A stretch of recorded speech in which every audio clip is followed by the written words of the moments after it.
Ya kalau development kan pasti harus ada research, itu penting, dan research itu nggak boleh, kalau saya pribadi ya nggak boleh asal-asalan, dan kita tahu bahwa kita itu tahu gitu kan. Nah itu kalau misalnya ngajarin gini, kalau kamu riset, kamu itu tahu bahwa kamu itu tahu gitu kan. Nah itu kata kunci kalau waktu saya di S3 gitu. Pertanyaannya jadinya adalah, kalau misalnya saya mau bikin karya, Ya. Apakah lebih baik saya menguatkan di riset, meskipun itu sampai mungkin 3-4 tahun baru kelar, baru nanti saya bikin karyanya, atau saya bikin karya dulu, risetnya sambil jalan. Animpiade Animation for All. Pertama kali akhirnya ilmu animasinya Mas Alvan diterapkan itu kapan? Yang di mana? Yang untuk film atau Yang untuk untuk aset? film. Jadi kan tadi kerjanya kan masih di bidang arsitektural ya. Iya, desain produk aset-aset ya. gitu, aset-aset. Terus setelah itu berapa lama? Itu Kerja di asetnya gitu. berapa? Sekitar 3 tahun 4 tahun lah. Oke, 3 tahun 4 tahun. 4 tahun karena memang waktu itu posisi ya, animasi juga belum begitu berkembang ke daerah ya. Semuanya masih mengacu ke Jakarta. Waktu itu yang berkembangnya masih ya sebelum saya move ke Jakarta sih. Habis itu tahun 2012 saya move ke Jakarta, maksudnya juga mulai pengen mencari ilmu. Waktu itu saya beranikan ke Jakarta, padahal saya dulu nggak berani, pokoknya saya antipati ke Jakarta pokoknya kayak gitu. Akhirnya kok nggak tahu, terus akhirnya suruh ke sana gitu kan. Karena sudah ada panggilan karena sudah mentok di mana bahwa susah banget ya untuk mendapatkan ilmu di daerah waktu itu. Kan juga bukan dari background keluarga yang ngerti di bidang desain dan macam-macam, sehingga harus mencari sendiri. Dan zaman saya pribadi itu ilmu masih pelit gitu kan. Teman-teman tuh ditanyain tuh masih sembunyi-sembunyi, nggak tahu aku. Ya makanya kan harus sendiri, makanya harus berani kita keluar dari zona nyaman gitu kan. Nah, sekarang belajar di sana, malah mulainya juga dari dunia pendidikan sih. Saya ngajar pertama di universitas itu di Politeknik Negeri Media Kreatif Jakarta. Waktu itu 2011 atau 2012 saya lupa ya. Pertama kali bikin program ya dari situ, terus belajar bareng, terus mulai freelance kerjain aset-aset. Berarti pas pertama pindah ke Jakarta itu ngajar dulu. Iya, ngajar dulu. Habis itu kenal, terus mulai dilibatkan. Makanya networking, relasi itu penting. Oke. Nah, dia di situ. Kalau itu jadi catatan. Jadi setelah attitude, networking. Iya. Oke. Networking seberapa penting sih networking, Mas? Itu saya bilang sangat penting banget ya. Kalau kita nggak punya networking, ketika teman-teman sudah punya networking bagus, mau kerja di lorong jembatan pun bisa. Gitu kan. Tapi kalau kalian mau bikin gedung gede pun nggak ada networking juga percuma. Jadi networking itu dibentuk dulu, setelah itu kalian kerja di pucuk gunung, itu kan lebih enak gitu kan sekarang. Dan untuk membentuk networking ini yang biasanya teman-teman enggak ke sana. Jadi banyak kan mungkin teman-teman lebih mengasah ke skill. Ya. Skill dulu harus. Karena kan untuk menunjukkan saya tuh mampunya apa sih, kalau saya bisa join dengan teman-teman, bisa bisa kerjasama dengan teman, kan pasti kita harus punya bekal dulu nih. Jadi skill dulu nih juga harus diasah.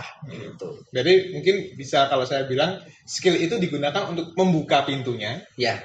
Attitude untuk mempertahankan supaya kita tetap berada di dalam. Iya. Networking untuk meluaskan kita supaya kita bisa lebih masuk, lebih tinggi. Ya nama kita lebih terkenal. Iya. Dan bisa lebih sustain untuk mendapatkan pekerjaan atau apapun itu. Iya, betul. Itu yang harus juga, kalau itu pengalaman dari saya ya, untuk menjalani itu memang harus itu dijalanin semua itu. Jadi tidak hanya berkualitas bagus banget, tapi ininya juga harus seimbang. Ya, harus seimbang gitu. Oke, nah terus Mas Alvan ini kan akhirnya fokus ke dunia pendidikan. Iya. Tapi tetap berkarya bikin animasi. Iya.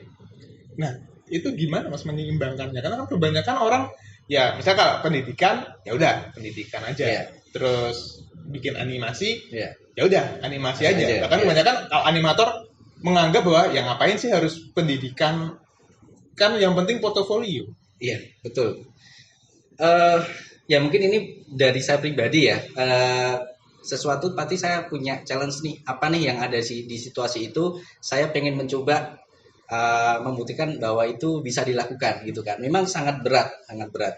Beratnya begini, di pendidikan juga harus dijalankan, di industri juga harus dijalankan. Dan alhamdulillah sampai sekarang saya sudah sampai di tingkat doktor S3. Saya di ISI Solo di dunia animasi. Animasi itu ada S3-nya juga? Iya, itu untuk research. Nanti mungkin next time ya kita bicara di ini ya intinya cukup panjang bahwa saya akan membuktikan nih bahwa orang industri itu bukan hanya di pendidikan tingkat S1 gitu kan. Karena ada teman-teman juga S2. Sekarang gue buktiin paham di teknis tapi juga secara pendidikan juga top gitu kan. Nah, itu untuk kayak kita juga bilang bahwa kan kalau sekarang kan di dunia pendidikan kan memang di dunia pendidikan kan memang levelnya bukan pendidikannya kan suruh minimal S2 nih kalau di dosen gitu kan. Nah, cuman ya kita mengetahui dong ketika kita sekolah pasti banyak waktu kesedot ke situ untuk kita bisa nge-brief project, bisa ngerjain project. Ya intinya adalah memanage waktu sih ya, manage waktu. Apalagi kalau udah berkeluarga itu kan akan PR lagi. Manage waktu itu bisa dua nih, intinya adalah bertahan aja di pendidikan juga jalan, di industri juga jalan. Di pendidikan ini bagaimana caranya ngatur waktu, di industri bagaimana cara ngatur waktu. Contohnya kalau di industri kita bisa bentuk tim kecil gitu kan. Yang jelas kita terlibat terus nih. Jangan sampai kita kehilangan momen. Kan kalau di industri ini pasti setiap waktu berjalan ini kan pasti akan berubah-ubah nih. Teknisnya, teknologi animasinya pakai apa, bentuk kliennya, metodenya, itu kan sudah menurut saya pribadi sering berubah. Nah itu tetap harus dikejar. Sama separuhnya di pendidikan itu ya harus masuk sekolah, riset, ngerjain tugas ya tanda kutip. Kadang kita ini kok nggak cocok ya dengan bidang saya, ya itu harus di-ignoring dulu lah karena ini harus selesai gitu kan.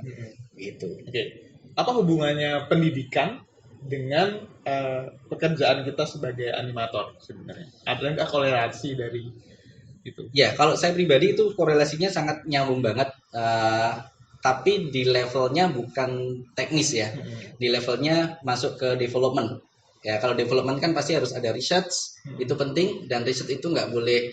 Kalau saya pribadi ya nggak boleh asal-asalan, dan kita tahu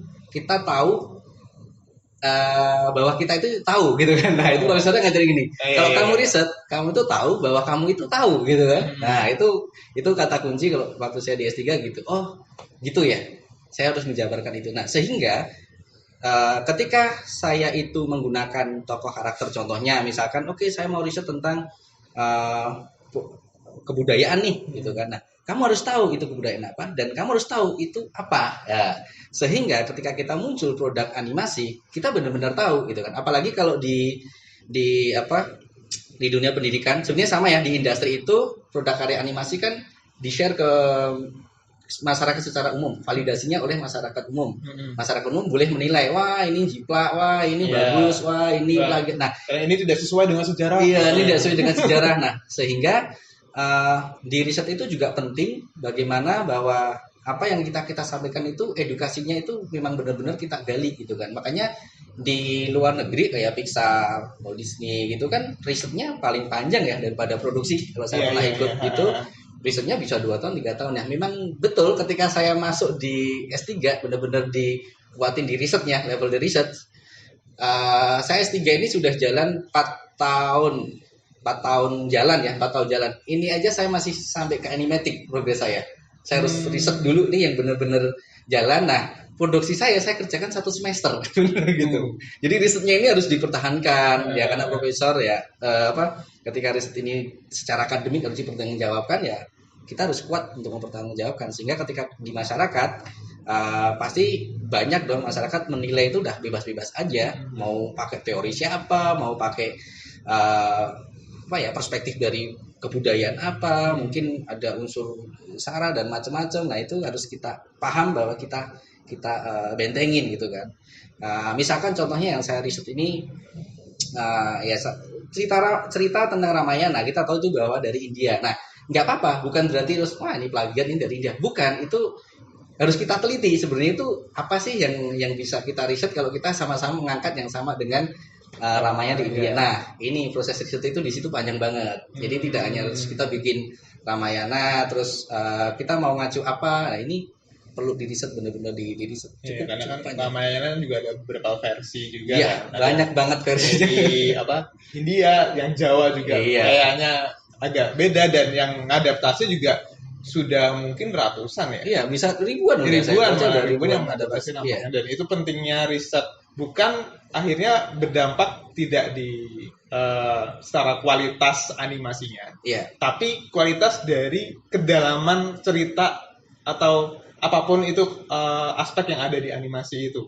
Berarti untuk memperkuat. Jadi apakah mending gini, pertanyaannya jadinya adalah, kalau misalnya saya mau bikin karya terkait itu animasi atau mungkin komik, karena komik kan juga butuh riset juga. Apakah lebih baik saya menguatkan di riset meskipun itu sampai mungkin 3-4 tahun baru kelar, baru nanti saya bikin karyanya, atau saya bikin karya dulu, risetnya sambil jalan? Sebenarnya riset itu ada levelingnya ya. Ada riset yang langsung by kasus ada, terus saya bikin, karena kan tergantung dari objeknya yang mau disentuh seperti apa. Apakah itu sesuatu yang ringan mungkin nggak perlu lama-lama lah, 1 bulan ngumpulin data selesai, yang ringan-ringan. Tapi kalau yang riset yang mengangkat tentang unsur, ada kebudayaannya, ada unsur saranya, ada unsur ini harus dikaji. Berapa lamanya itu tergantung dari kitanya secara speed gitu kan. Kadang kita harus baca buku segabrek itu untuk membaca dari unsur sosiologinya seperti apa, unsur budayanya seperti apa. Makanya harusnya ya ada tim di situ. Nah, kalau untuk bicara tentang animasi ya tadi, kalau saya pribadi sih melihat dari konten apa yang diangkat nih. Kalau yang sederhana-sederhana, yang kehidupan sehari-hari, ya nggak perlu lama-lama lah, 1 bulan udah cukup lah untuk kita detail untuk langsung kita bisa bikin karya, nggak apa-apa gitu aja sih. Jadi yang penting tetap riset itu, karena banyak riset itu adalah, kalau dari saya pribadi itu saya menganggap itu penting, dan menurut saya yang membedakan kualitas antara animasi Indonesia dengan luar itu bukan dari kualitas animasinya, tapi riset dari kedalaman ceritanya. Pengalaman itu kalau dari dengan pengalaman zaman saya itu di SSR, karena saya juga pernah jadi head animation-nya di SSR, itu program sekolah animasi dari Inggris. Saya juga, disitulah saya juga banyak belajar dari dosen-dosen di UK. Riset itu seperti ini loh, kalian itu ternyata, saya pernah dibilangin, ya nggak apa-apa karena saya nggak paham waktu itu. Kalian ternyata belum paham ya sebenarnya animasi itu seperti apa. Ya kita tahu bahwa di Inggris itu lebih duluan memahami animasi daripada di Indonesia, sehingga saya manut-manut aja gitu kan. Tapi juga benar gitu kan, dari proses gambar animasi itu seperti ini, riset animasi itu seperti ini. Oh ya ini dari dunia pendidikan sih ya melihatnya. Itu cukup. Mas Alvan pertama kali bersinggungan dengan riset berarti di SSR-nya itu. Sebenarnya kalau dari dosen tuh riset kecil-kecil tuh sudah ada ya, tapi riset yang benar-benar di bidang animasi itu ya waktu saya pengalaman di SSR sama dosen dari UK itu cukup memberikan banyak sih, bukan cukup ya, banyak banget memberikan, karena mereka ngasih banyak materi dari mereka, terus saya pelajari. Oke, berarti caranya begini ya modelnya gitu. Kalau di SSR sendiri itu studio pertama kali masuk terjun di Kalau di SSR itu lebih cenderung ke dunia pendidikan sih. Masih di dunia pendidikan ya. Di pendidikan, selama di pendidikan tuh saya belum menginduk di salah satu studio, masih mainnya masih freelance terus aja. Karena memang kalau kita sendiri. Single fighter atau punya tim juga? Ya paling dibantu 1-2 teman aja sih. Enggak. Karena memang ya tadi masih ngatur waktu kerja di industri jalan, pendidikan jalan. Sekolah juga harus jalan. Karena waktu itu saya masih peralihan dari S2 ke S3. Nah, itu udah kacau nih ngatur waktunya. Jadi dari S1 ke S2 ke S3 butuh waktu berapa tahun, Mas? Saya harus hold dulu ya. Dari S2 ke S3 itu kalau S3 itu benar-benar beda kuliah. Ketika S3 itu 90% itu dari kalian, 10% itu dari dosen. Jadi profesornya tinggal bilang bahwa saya nggak paham dunia kalian, kalian yang paham dunia kalian.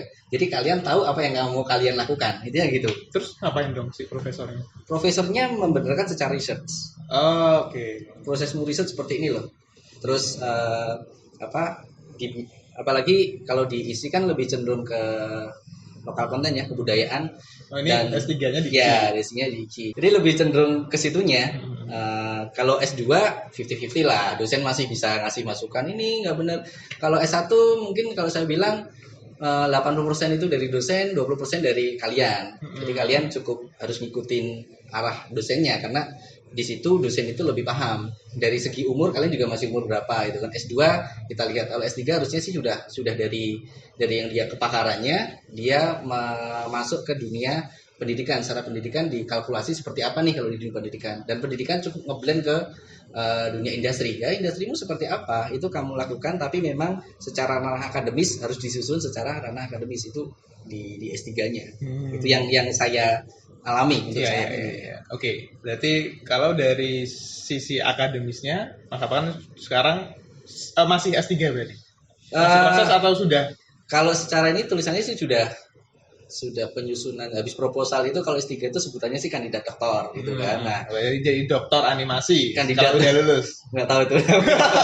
Yang penting gue udah tunjukin nih di dunia animasi itu, dunia pendidikan juga nggak gitu amat ada yang mau sampai kuliah sampai tinggi. Nah, ya harapannya ya nanti semuanya orang animasi pun juga secara dunia pendidikan juga harus mulai pelan-pelan nih naik sampai tinggi. Nah, itu nanti akan sejajar di situ. Gitu sih.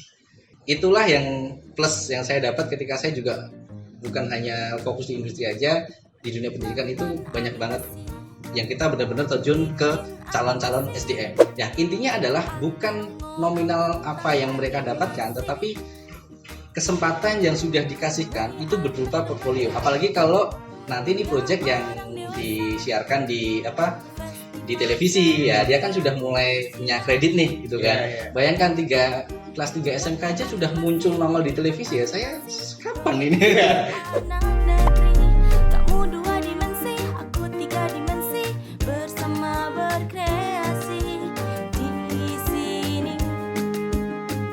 Animpiade, Animation for All.